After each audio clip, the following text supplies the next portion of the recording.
네, 오늘은 사순절 5번째 주일입니다. 지금까지 많은 교우들이 40일 새벽기도에 전교인들이 참여하고 계시고 계십니다. 우리가 순례길을 지금 걷고 있는데 혹시 순례길을 걷고 있음을 잊고 계시는 분은 없으신가요?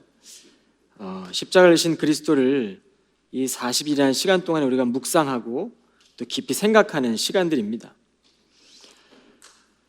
예수님은 조각난 사람들의 마음도 그렇고 상처난 사람들의 마음도 그렇고 깨진 마음의 틈으로도 생명의 빛을 비춰주시는 분이십니다. 예수님은 수고하고 무거운 짐진 자들아 다 내게로 오라 내가 너희를 쉬게 하겠다라고 말씀하십니다. 예수님은 우리의 마음의 평안이 되시고 예수님은 우리의 마음의 회복이 되십니다. 우리가 아직 죄인 되었을 때 그리스도께서 우리를 위해 죽으심으로 하나님께서 우리에 대한 자기의 사랑을 확증하셨느니라. 오늘날 세상에 바라보고 싶은 교회의 이미지는 이 교회다움을 회복하는 것이 아닐까 생각하게 됩니다. 여러분, 영국의 런던에 있는 웨스트민스터 사원이 있습니다. 지금 보고 계시는 이 사원은 웨스트민스터 사원의 외경이고 다음 사진은 이제 내부의 전경들인데 여기 보면 리빙스턴을 비롯해서 엘리자베스 여왕, 또 음악가, 건축가, 또 시인이며 정치가며 영국의 귀족 등 유명 인사들의 무덤이나 비석들이 그 사원 안을 가득 채우고 있습니다. 많은 관광객들은 영국에서 런던의 이 웨스트민스터 사원을 제일 먼저 방문한다고도 합니다. 그러나 이 웨스트민스터 사원이 본래는 그런 목적으로 세워진 곳이 아니죠.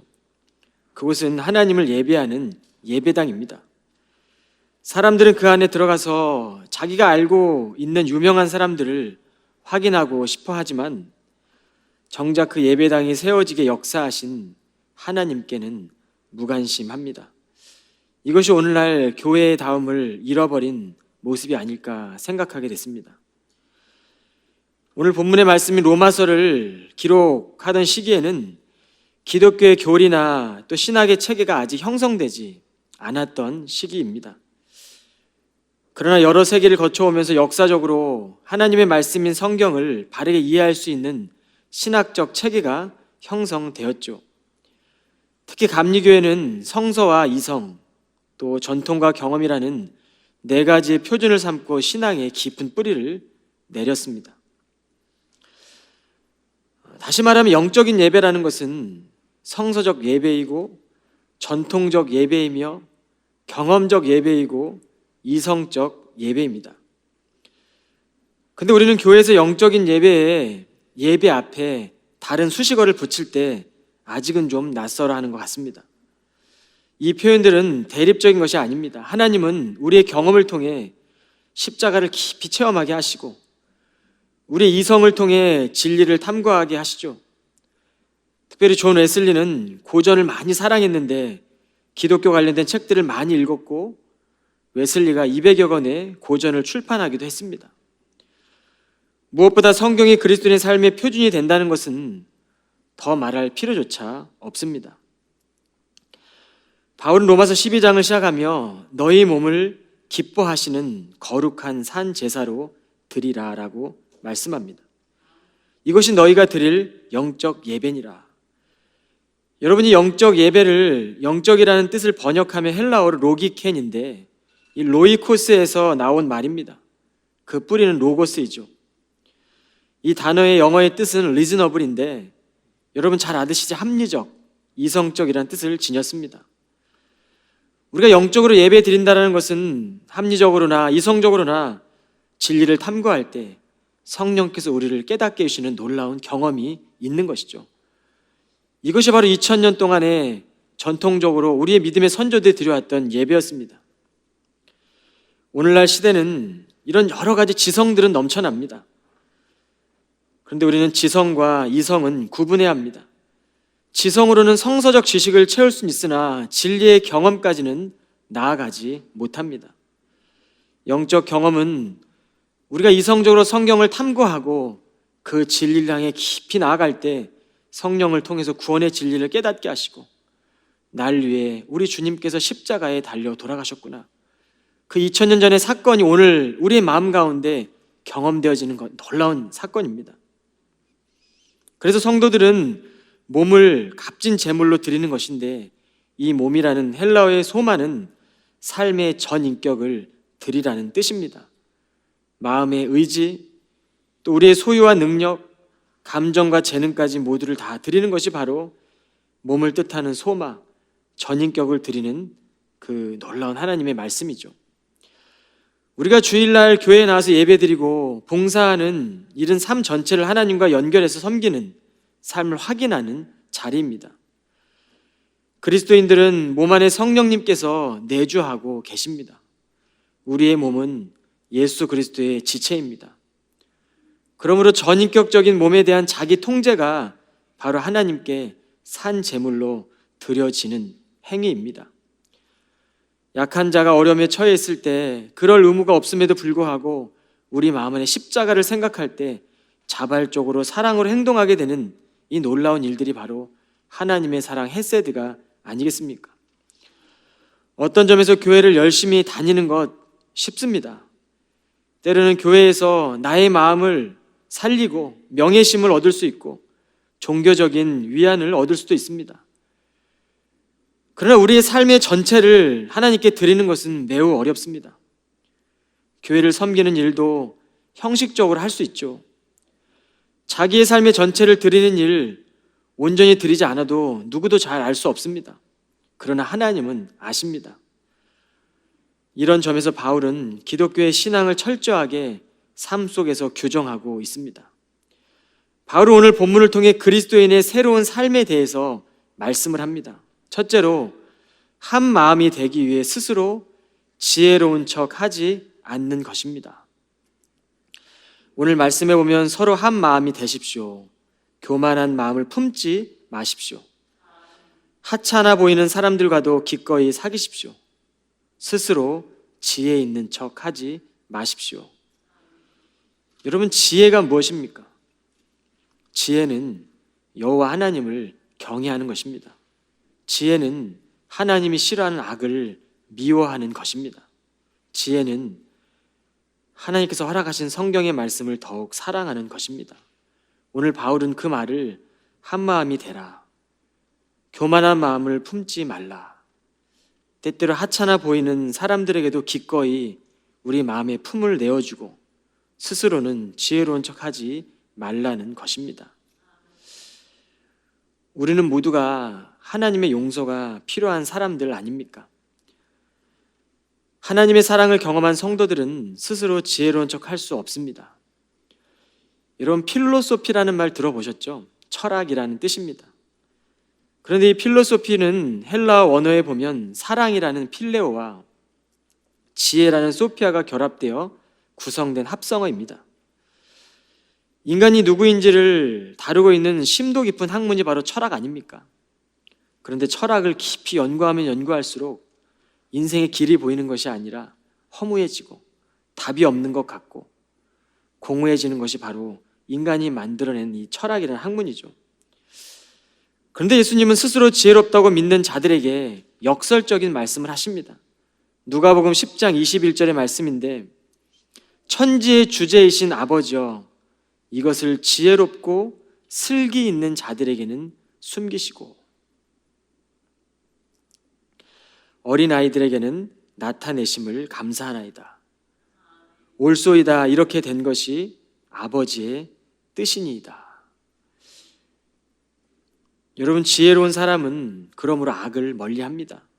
인류의 시작을 보면 뱀이 첫사람인 아담과 하와에게 지혜를 약속하지 않습니까? 하나님과 약속을 어기면 너는 선과 악을 알게 될 것이라고 유혹을 합니다. 너가 하나님처럼 지혜롭게 될 것이라는 약속이죠. 그런데 인간의 죄로부터 나온 가인은 결국에 동생 아벨을 살해하고 말았습니다. 여러분, 지금도 가인은 도시 문명의 개척자입니다. 성을 쌓고 인류의 첫 번째 영웅이지 않습니까? 가인으로부터 도시의 문화가 세워지고 인류의 정복자가 되었습니다.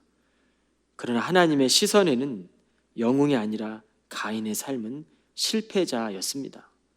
하나님의 사람들은 가는 곳마다 제단을 쌓고 하나님의 마음 안에 머무르는 사람들이죠. 하나님의 시선으로 볼 때 하나님처럼 되려던 그 지혜의 열매는 결국에 실패 인생으로 끝이 나 버립니다. 하나님은 부족한 자라고 고백하는 의인을 통해서 지금도 세상을 바꿔 가십니다. 여러분은 영웅이 되길 원하세요? 아니면 하나님 마음 안에 머무르는 의인이 되기를 갈망하십니까?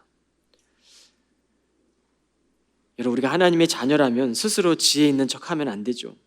스스로 지혜 있다라고 생각하게 되면 우리는 서로에게 화를 내게 될 것이고, 선과 악이 무엇인지 알고 있다고 교만한 마음을 품게 될 것입니다. 성경은 형제를 미워하는 자마다 살인하는 자니 영생이 그 속에 거하지 아니한다라고 말씀합니다. 여러분, 그러므로 우리가 바라봐야 될 길은 예수께서 죄인들을 위해 쏟으신 십자가의 물과 피입니다. 40일이라는 순례 여정을 걸으면서 여러분 어떤 감정으로 살아가고 계십니까? 40일이라는 이 사순절 순례의 절기를 지나며 여러분은 지금 어떠한 길에 서 계십니까? 세상에서 입증해 주신 사랑의 길 뿐입니다. 이것은 세상을 구원하신 최고의 지혜입니다. 성경은 뱀이 인간을 타락시켰다고 기록하고 있습니다. 그런데 요즘 보면 파충류과의 뱀이나 도마뱀을 사랑해서 반려동물처럼 기르는 사람들이 많아졌습니다. 그런데 고대 근동에서 뱀은 신처럼 떠받드는 우상이었습니다. 그래서 애굽의 파라오의 왕인 바로 왕이 썼던 그 왕관도 뱀의 왕관이죠. 성경에서 뱀은 사단을 상징합니다. 뱀이 상징하는 것은 인간의 욕망이지 않습니까? 욕망을 절제하지 못하고 욕망 따라 질주하는 삶이 얼마나 비참합니까? 얼마나 추합니까? 얼마나 우리를 하나님의 자녀로서 명예로운 삶을 살지 못하도록 떨어뜨립니까? 욕망을 절제하지 못하고 살아가는 것이 성경은 죄라고 말씀합니다. 이것이 하나님을 떠난 인간의 실존 상태 아니겠습니까? 그래서 날마다 예배하고 날마다 묵상하고 날마다 주의 말씀 붙들고 살아가기 우리는 예배자의 모습으로 살아가는 것입니다. 신앙의 선조들이 그랬고 우리의 교회가 그렇게 걸어왔죠. 이집트 바로 왕관을 한번 보여주시겠어요? 여러분, 여기 보시면 머리를 치켜든 뱀이 이집트 왕 파라오의 왕관 정면을 장식하고 있습니다. 그리고 전체적인 모형도 마치 뱀처럼 보입니다. 뱀은 절대 왕권을 상징하는 신성한 동물이라고 생각했기 때문에 고대 이집트인들이 섬겼던 태양신, 그 뱀의 모양을 하고 있던 태양신이 바로 오늘 파라오가 쓰고 있던 그 모자 같은 저런 모습이죠. 왕관이라고 저는 생각이 됩니다. 그런데 하나님께서는 모세를 민족의 지도자로 세우시기 위해 출애굽기 4장 4절에 보면 내 손을 내밀어 뱀의 꼬리를 잡으라라고 말씀하십니다. 얼마나 두려웠을까요? 뱀의 꼬리를 잡으면 여러분 어떻게 되는지 아시죠? 뱀은 머리를 밟아야 죽지 않습니까? 뱀의 꼬리를 잡으라고 하나님이 말씀하십니다. 모세가 말씀에 순종함으로 뱀의 꼬리를 잡습니다. 이전까지 이집트의 왕 파라오를 두려워했던 모세였지만 하나님 말씀에 순종해서 뱀의 꼬리를 잡았더니 그 뱀은 이집트의 왕권이 아니라 전능하신 하나님의 왕권을 상징하는 것이 되었습니다. 평범한 지팡이였지만 모세는 이스라엘 백성들을 이끄는 지도력을 얻게 됩니다. 이것이 바로 하나님과 맺은 언약이었습니다. 여러분, 하나님이 허락하신 언약의 지팡이를 들고 계십니까? 믿음의 성도들은 평생 누가 왕인지의 싸움을 하며 살아갑니다. 스스로 주인이 되어 살 것인지 아니면 하나님을 주로 삼고 예수 그리스도의 보혈을 의지하며 살 것인지를 선택하는 삶이죠. 여러분, 하나님이 보시기에 좋았다고 했던 에덴 동산에도 사단은 들어와 유혹을 했습니다. 사단은 동방의 의인이었던 욥도 공격했고 광야에 있던 예수 그리스도도 시험했습니다. 사단은 믿음의 성도들의 삶에도 반드시 유혹할 것입니다. 사단은 하나님의 나라를 무너뜨리고 싶어하고 하나님의 자녀들이 명예로운 삶을 선택하지 못하도록 날마다 유혹합니다. 선과 악이라는 그 선택 앞에서 형제를 미워하기를 사단은 원하겠죠. 믿음의 부부는 허락하신 가정 안에서, 그 언약 안에서 배우자 외에 다른 이성들을 볼 때 선악과가 보여야 합니다. 성도들도 자신의 마음에 죄가 들어올 때마다 이 선악과를 떠올려야 합니다. 그리고 은혜의 통치를 따르기를 바랍니다. 예수님도 제자들에게 기도를 가르치시며 시험에 들게 하지 마시고 다만 악에서 구해달라고 말씀하십니다. 둘째로 십자가는 모든 사람을 위한 것입니다. 세상의 모든 사람을 위한 십자가에 우리 주님께서는 달려 돌아가셨습니다. 17절 18절에 보면 아무에게도 악을 악으로 갚지 마십시오. 모든 사람이 보기에 선한 일을 하십시오. 여러분 쪽에서 할 수 있는 일이라면 모든 사람과 더불어 화평하게 지내십시오. 하나님은 죄로 인해 원수된 이들을 사랑하시기로 작정하십니다. 그리고 하나님의 열심은 어떠한 공로나 자격이 없음에도 선행적으로 은총을 베풀어 주셨습니다. 지금도 주님을 아는 사람들, 또 주님을 모르는 사람들, 우리의 결단과 상관없이 우리의 마음에는 여전히 선행적인 은혜와 은총을 하나님은 허락하고 계십니다. 그러나 믿음의 사람들, 그 은혜를 깨닫고 그 은혜 붙들고 살아가는 사람들인 것이죠. 이것이 바로 십자가가 우리에게 주시는 말씀입니다. 2000년의 십자가가 역사 속에 머물고 계십니까? 아니면 지금도 그 십자가가 우리의 마음에, 여러분의 마음에 살아서 생생하게 증거가 되고 계십니까? 인생의 여정에서 우리는 끊임없이 부당한 일을 만나게 되고, 때로는 누군가가 나를 비방할 수도 있고, 악담하기도 하고, 때로는 괴롭히는 누군가가 있을 수도 있습니다. 그러나 그때마다 우리의 마음 안에는 악한 것들이 스멀스멀 올라오겠죠. 우리에게 이러한 반응을 일으키는 자가 바로 악이라는 겁니다. 그리고 악의 존재이고 악의 구조라는 것이죠. 이 세상의 구조는 사람들의 일생이 칠흑 같은 어둠이 가득하다라고 말하죠. 그러나 성경은 그렇게 말씀하지 않습니다. 성경은 어둠을 절망이라고 말하지도 않습니다. 고난의 깊은 곳에 가면 하나님 우리 영혼을 깨워주십니다. 사순절의 시간이 그런 시간들입니다. 여러분 금식해 보십시오. 금식하면 고통이지 않습니까? 그런데 그 금식이라는 고통이 우리 영혼을 깨웁니다. 우리 영혼을 주님 마음에 가까이 가게 하지 않습니까? 이것이 성경이 말씀하고 있는, 그리고 성경이 우리 가운데 가르치고 있는 교훈입니다. 단지 빛을 잃어버리고 깨닫지 못하기 때문에 우리는 그 죄의 결과로 살아가는 것이죠. 그러나 여전히 우리 안에 하나님의 형상은 있습니다. 세상 속에서 거짓을 만나고 돈의 유혹을 만나고 비방을 듣고 미움을 우리가 겪게 될지라도, 이 수많은 죄 요소들이 가득하다 할지라도 여러분 우리는 그것에 유혹되는 것이 아니라 날마다 말씀을 주의하며 그 말씀을 우리의 마음에 새기는 사람들입니다. 만일 우리가 세상의 방법대로 대응하거나 세상의 모습으로 대응한다는 것은 악에게 지는 것이죠. 세상은 조직적으로 악의 구조를 만들어 희생양을 만들고 악의 뜻을 이루려고 합니다. 그러나 거듭난 성도라면 우리를 위해 죽으신, 나를 위해 죽으신 십자가가 생각이 나야 합니다. 누군가를 비방하고 싶을 때 하나님이 거하시는 마음이 불편해져야 합니다. 오늘 말씀을 보면 악을 악으로 갚지 말라라는 것은 입을 열어 화를 내지 말고 침묵하라는 것입니다. 그러면 악을 행한 이들이 우리에게 해가 되지 않고 그에게 해가 되는 것이죠.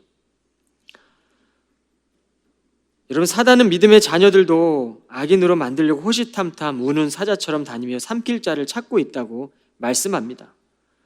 그러므로 우리는 근신하고 깨어 있어야 합니다. 오직 선으로 악을 이겨야 합니다. 2000년 동안 믿음의 선배들이 기독교 역사 가운데 입증한 것 아니겠습니까? 모든 사람을 더불어 화평을 누리고 선한 마음을 품으라. 하나님은 십자가에서 자신의 사랑하시는 아들을 내어주셨고 우리를 그렇게 사랑해 주셨습니다. 세상은 악이 더 강해 보이죠. 그러나 기도하는 사람은 하나님의 사랑임이 더 강하다는 것을 보여달라고 기도해야 합니다. 우리가 구할 수 있는 것은 선한 마음을 품고 더불어 모든 사람과 화평하게 지내는 것입니다.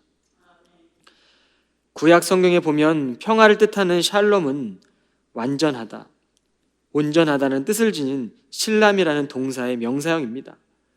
실람이라는 동사의 의미는 지불하다, 빚을 갚다라는 뜻인데 이 성경의 샬롬의 의미를 보면 평화의 뜻 외에도 구원을 의미하는 것이죠. 손양한 목사님이 자신의 아들을 살해했던 그 아들을 양아들로 삼았던 것도 이 놀라운 사랑이고, 원수를 선으로 갚는 것도 하나님의 놀라운 사랑일 뿐입니다. 그러면 하나님께 죄를 짓는 사람들은 여전히 빚을 지고 있는 상태이기 때문에 평안도 없고 구원이 없는 상태로 살아가는 것이죠. 그래서 하나님께서는 모든 사람들의 죄를 용서하시기 위해 그리스도를 보내주신 것입니다.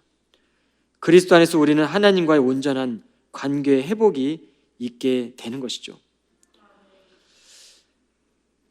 세상의 모든 사람들과 화목할 수 있는 것은 또한 아닙니다. 상대방이 받아들여지지 않는다면 우리의 노력에도 화목할 수는 없는 것이죠. 하지만 그렇다 하더라도 성도들이 따라야 할 이 명령은 달라지진 않습니다. 우리는 끝까지 모든 사람들과 더불어 화평하게 지내라는 말씀을 믿고 하나님의 형상을 우리의 지체들 가운데 보아야 합니다. 이것이 바로 다리를 놓는 사람들입니다. 모든 사람과 화평하라는 것이 악에 대해서 가볍게 여기지 말라는 것도 아니고 그냥 넘기라는 말도 아닙니다. 왜냐하면 악은 우리에게 심각한 피해를 주고 관계를 깨트리기 때문입니다. 하나님 만드신 선한 것을 망가뜨리기 때문입니다. 로마서 12장 19절에 보면 내 사랑하는 자들아 너희가 친히 원수를 갚지 말고 하나님의 진노하심에 맡기라. 기록되었을 때 원수 갚는 것이 내게 있으니 내가 갚으리라고 주께서 말씀하시니라. 악에 대해 심판한다는 것은 우리가 아니라 하나님이시죠. 악은 하나님의 진노하심에 맡겨야 합니다. 그리고 우리는 사랑하는 것입니다. 내가 그 일을 하겠다고 나서는 것은 하나님의 권한을 침범하는 일이라고 할 수 있습니다. 우리는 이것을 기억해야 합니다. 맡기라. 캐나다의 한 커피숍인 파라데이 카페는 휴대폰 신호를 차단하고 또 교란시키기 위해 지어졌습니다. 블랙홀이죠. 의도적으로 생성하려고 시도한 세계 최초의 카페입니다.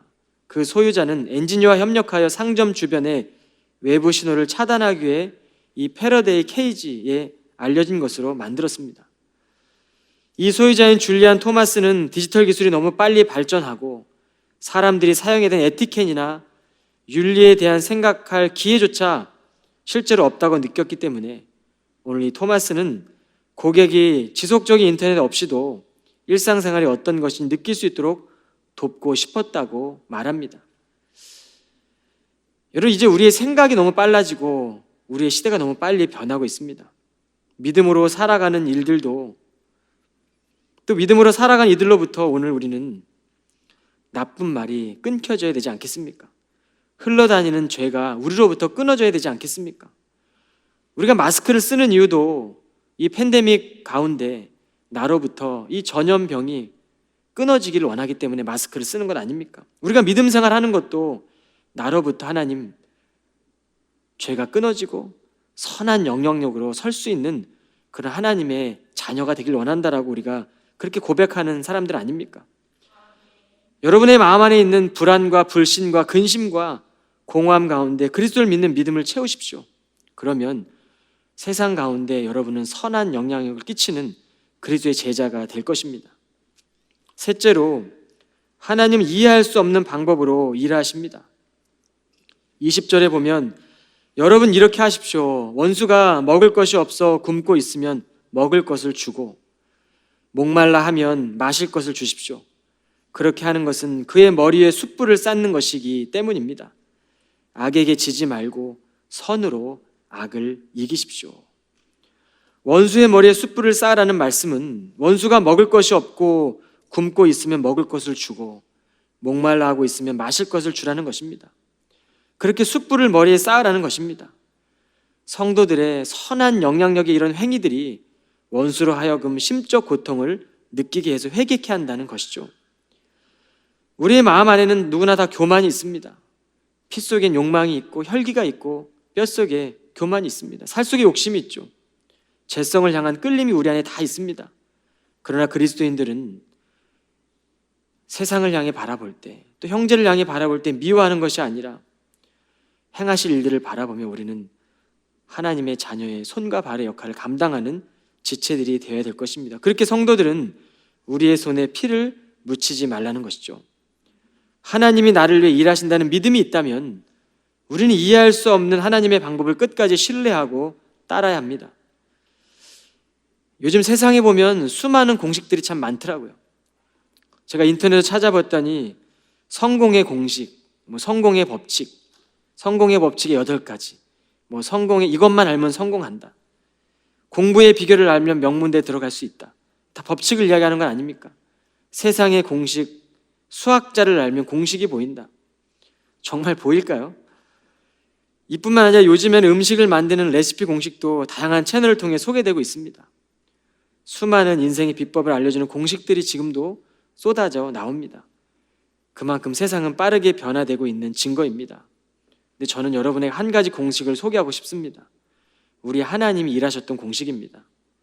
그 공식은 이미 증명된 공식이고 수천 년 동안도 변하지 않는 공식입니다. 하나님은 죄인들을 위해 자신의 아들을 십자가에 벌하신 공식입니다. 자신의 아들을 깊은 웅덩이 속으로 떠밀었던 공식입니다. 이는 선을 악으로 이기신 것이죠. 이것이 바로 십자가 공식입니다. 오늘날 수많은 교회는 문제를 세상의 공식으로 해결하려고 합니다. 성령의 시대는 계속되고 있는데 더 이상 성령님의 지혜를 구하지 않고 있는 것이죠. 세상의 전문성과 세상의 방법을 의지할 때 그 순간 교회의 기능은 끝이 납니다. 교회는 적어도 세상의 가치와 상식을 뛰어넘는 공동체가 되어야 한다는 것이죠. 예수님은 십자가에서 굴하지 않고 선으로 악을 이기셨습니다. 여러분, 초대교회 역사를 아십니까? 얼마 전 한 교우가 1세기 교회 예배 이야기라는 책을 저에게 선물해 주었습니다. 책을 읽어보니까 그들은 기도의 제목이 생각나면 함께 기도하고 찬양했더라고요. 1세기 교회로의 시간 여행을 해보니까 오늘날 교회가 얼마나 멀리 와 있는지 느끼게 되었습니다. 삶에 녹아든 복음, 일상과 일치된 그 하나님 나라는 하나님 나라의 백성이라는 정체성을 잊지 않고 살아가고 있는 것을 보게 됩니다. 이제 우리는 예배 후에 교회의 문을 열고 나갈 것입니다. 그리고 삶의 예배는 우리 가운데 시작이 될 것입니다. 이뿐입니까? 하루를 시작하며 우리는 누구나 다 집 문을 열고 나가게 됩니다. 그러나 다시 들어와 가족들과 함께 할 수 있다는 것이 바로 하나님의 크신 은혜입니다.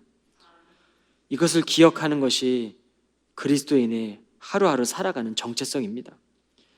세상에서 여러분 지혜가 부족하다고 느끼고 계시진 않습니까? 그러나 십자가는 스스로 지혜 있다라고 생각하는 사람들 가운데는 능력이 없었습니다. 여러분의 주위를 한번 둘러보십시오. 스스로 무엇을 할 수 있다라고 믿는 사람들에게 복음이 들어가는 것이 얼마나 어렵습니까? 십자가는 모든 사람을 위한 것입니다. 서로의 삶을 나누며 돕고 베푸는 사람들이 이 케임브리지 교회를 통해 저는 많이 배출되길 원합니다. 그리고 앞으로 이 케임브리지 교회를 통해서 하나님의 성도들, 하나님의 명예를 지켜가는 백성들이 많이 배출되기를 간절히 소망합니다. 하나님은 지금도 미련하고 약한 자들을 택하사 강한 자들을 부끄럽게 하시는 방법으로 하나님 나라를 세워 가십니다. 저는 마지막으로 이 찬양의 가사를 읽으며 오늘 말씀을 마치려고 하는데 한 마음으로 좀 같이 읽었으면 좋겠습니다.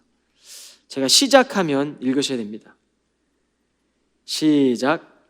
작은 나를 부르신 뜻을 나는 알 수 없지만 오직 감사와 순종으로 주의 길을 가리라. 때론 내가 연약해져도 주님 날 도우시니 주의 놀라운 그 계획을 나는 믿으며 살리. 날 부르신 뜻 내 생각보다 크고 날 향한 계획 나의 지혜로 측량 못하나 가장 좋은 길로, 가장 완전한 길로 오늘도 날 이끄심 믿네. 기도하겠습니다. 사랑의 하나님, 우리의 삶의 지혜자가 되어 주옵소서. 그 지혜자가 되시는 하나님을 더욱더 사랑하길 원합니다. 가장 좋은 길로 인도하시는 그 하나님만을 믿으며 하루하루를 걷겠습니다. 세상보다 더 크신 하나님의 뜻을 믿으며 우리에게 허락한 성경을 통하여, 우리에게 허락한 공동체를 통하여 겸손과 순종함으로 선한 영향을 끼치며 살아가게 하여 주옵소서. 우리에게 허락하신 오늘 이 말씀을 최고의 명령으로 삼고 시대적 사명을 감당하는 교회가 되게 하여 주옵소서. 그리스도의 몸된 지체들이 든든히 세워지게 하시며 세상을 변화시키는 케임브리지 교회가 되게 하여 주옵소서. 예수 그리스도 이름으로 기도합니다. 아멘.